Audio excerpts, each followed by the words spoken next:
Welcome to the Explainer. Today, we're diving into the invisible framework that literally governs the physical world right in front of us.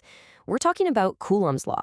We're going to break down the profound math at its core and explore the real-world evidence of how it all works. But before we even touch the math, let's look at an everyday mystery. You know the drill. You rub a balloon on a sweater, press it against the wall, and it just sticks there, right? Totally defying gravity. But wait a little while, and it eventually falls. Now picture a totally different scenario. You pull off a winter hat, and your static charged hair stands absolutely straight up. So why does hair push away from itself while that balloon clings tightly to the wall before finally losing its grip? Well, it turns out both of these completely different phenomena are governed by the exact same force equation. All right, Section 1, defining Coulomb's law, the invisible rule.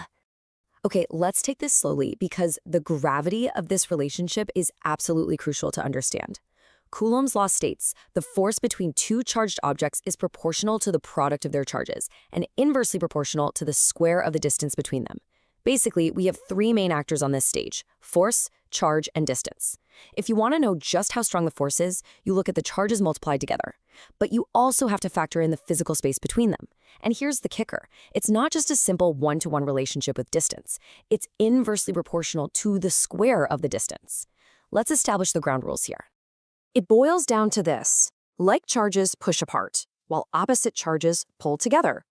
Going back to our earlier mystery, when your hair stands straight up, each individual strand has gathered the same like charge, so they actively push away from one another.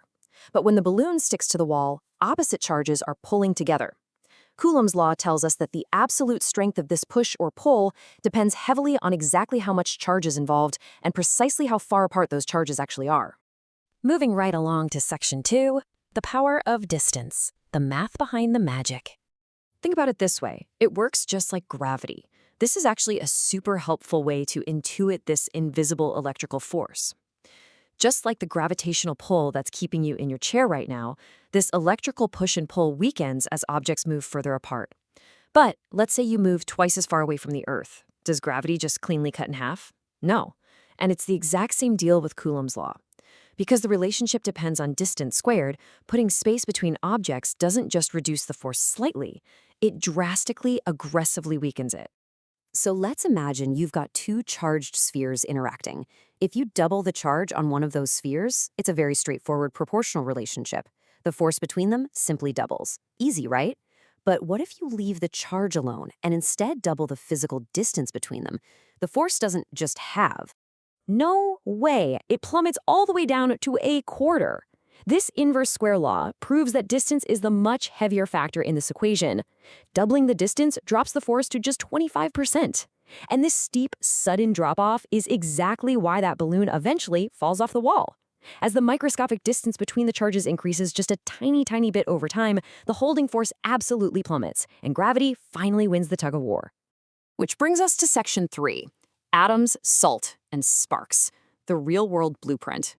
So what does this all mean? Well, we can see the massive, real-world impacts of Coulomb's law everywhere.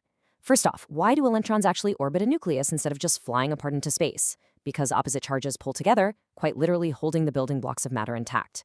Second, everyday ionic compounds, like the table salt in your kitchen, form and hold together entirely because of this specific push and pull at the atomic level. And third, static electricity, that sharp little spark you feel when you touch a doorknob, that happens when the electrical charge builds up enough to violently overcome that distance-based weakening of the force we just talked about.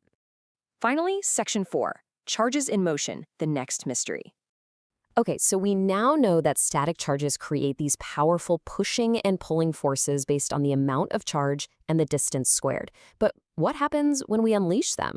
When charges actually start moving through a wire, flowing almost like water in a river to power our homes and our smartphones, what governs that flow?